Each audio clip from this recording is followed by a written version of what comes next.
অসাধারণ অসাধারণ। মাংসের সকল আইটেম থেকে এই মাছের এই আইটেমটা আমার কাছে অনেক অনেক ভালো লাগছে।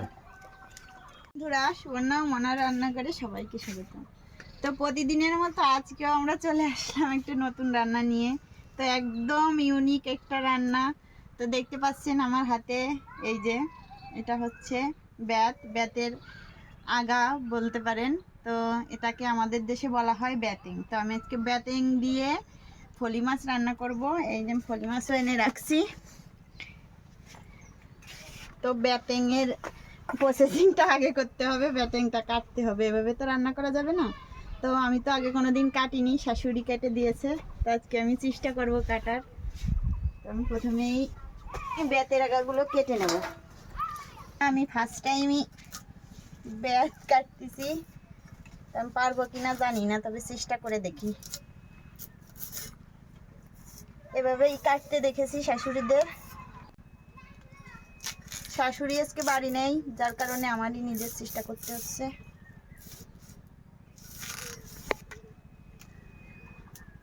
আমিও কখনো কাটি নাই, আমার ঠাকুমা আর দেখছি আমার মাকে কেটে দিছে। ঠাকুমাও নেই, আর সেই বেতেং খাওয়ারও রুচি নাই। তবে আজকে আবার দেখি খেয়ে মনা কেমন রান্না করে। মনা এমনিতেই সব কিছু ভালো রান্না করে।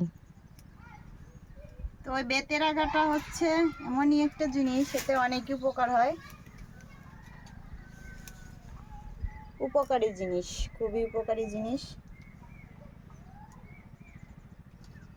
এই যে বেতের যে সাদা অংশটা একদম নরম, এটুকুই খেতে হবে।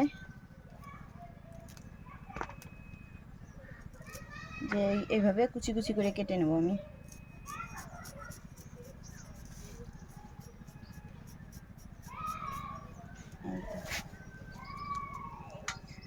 জলে ভিজিয়ে রাখতে হবে যাতে কষটা বেরিয়ে যায়।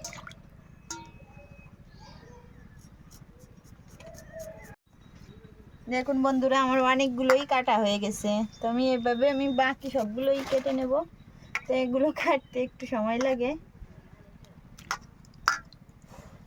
বেতেং থেকে কষ বেরোচ্ছে। আমার হাতটাও কাটা হয়ে যাচ্ছে সাথে সাথে। দেখুন আমার সবগুলো বেত কাটা হয়ে গেছে।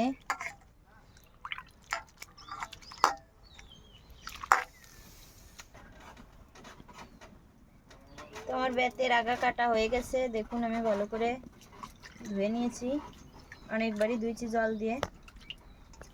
এবার আমার এদিকে কড়াইও গরম হয়ে গেছে, মাছগুলো ভেজে নেব। লবণ হলুদ দিয়ে দেবো প্রথমেই।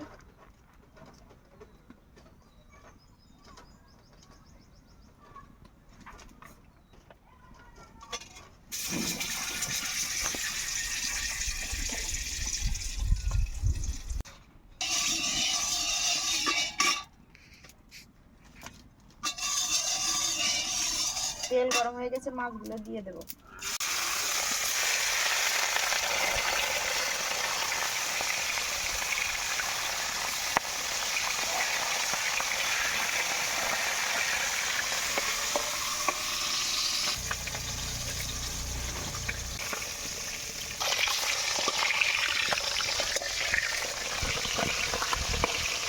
তোমার মাছগুলো ভাজা হয়ে গেছে, এবার নামিয়ে নেব। মুচমুচে লাল লাল মাছ ভাজা, কে কে খাবেন? বাকিগুলোও ভেজে নেব।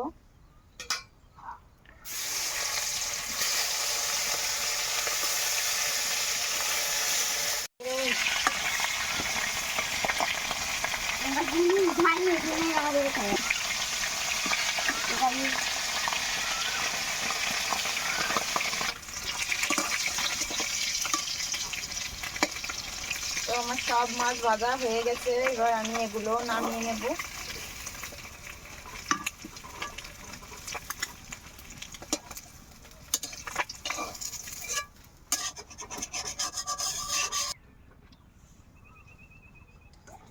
এই তেলে আমি এই বেতেনগুলো একটু ভেজে নেব।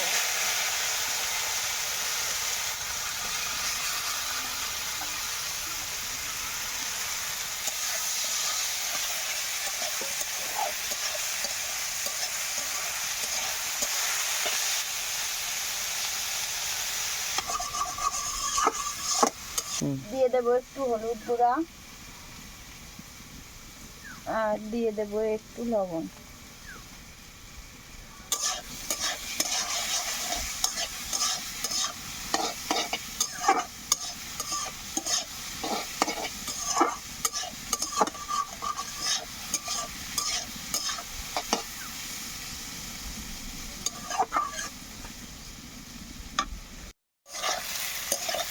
ওয়াও, কি চমৎকার দেখাচ্ছে।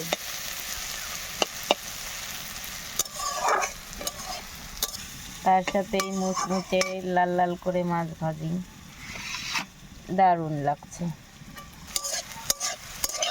তো ভাজা প্রায় হয়ে গেছে। এবার আমি এর ভিতরে কিছু মশলা দিয়ে দেবো, কিছু দিয়ে দেবো আর কিছু ফোড়নের জন্য রেখে দেবো। তো দিয়ে দেবো জিরা বাটা,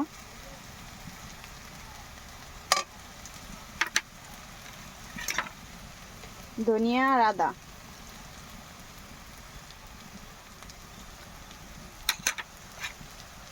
আর দেবো শুকনো ঝাল বাটা।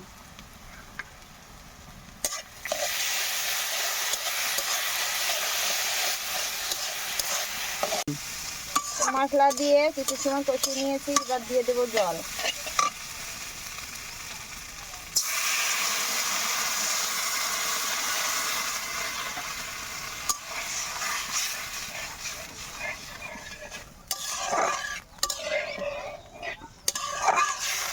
একটু ফুটে উঠলেই মাছগুলো দিয়ে দেব। দিয়ে দেব লবণ স্বাদ মতো আর দিয়ে দেব হলুদ গুঁড়া। বন্ধুরা, আমার বেতেং রান্না শেষ। তো এভাবে বাড়িতে ট্রাই করে দেখবে।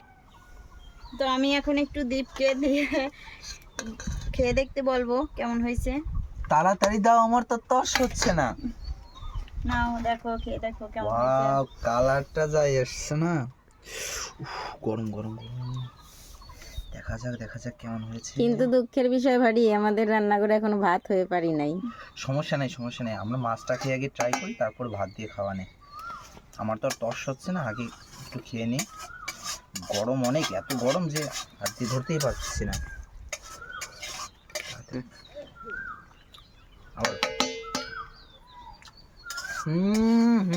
অসাধারণ অসাধারণ। মাংসের সকল আইটেম থেকে এই মাছের এই আইটেমটা আমার কাছে অনেক অনেক ভালো লাগছে। মশলা কালারের সাথে স্বাদটা এমন মিশছে না আসলে। আসলে বাড়ি মাংস তো সবাই খায়, কিন্তু এভাবে বেত আসলে সবাই রান্না করে খায়ও না, বোঝেও না, তার জন্য স্বাদটা একটু ডিফারেন্ট। আসলে এটা যেরকম পুষ্টিকর আর স্বাদেও অসাধারণ, উপকারী। বিশেষ করে বেতেনটা হচ্ছে উপকারী, শরীরের অনেক উপকারী আমি শুনেছি। তো ধন্যবাদ তোমাকে আমাদের রান্নাঘরে আসার জন্য। ধন্যবাদ আমি তোমাকে দিচ্ছি, অনেক সুন্দর। আমাকে না, মনাকে, মনা রান্না করেছে। তো এভাবে একটু ট্রাই করে দেখবেন, যারা খাননি তারাও ট্রাই করে দেখবেন, আর যারা খেয়েছে তারা তো জানে যে এর মজাটা কেমন। এই গরমের দিনে হালকা হালকা গরম পড়েছে, অনেক সুন্দর লাগবে। তো ভালো লাগলে শেয়ার করে দেবেন পাশে থেকে। ধন্যবাদ।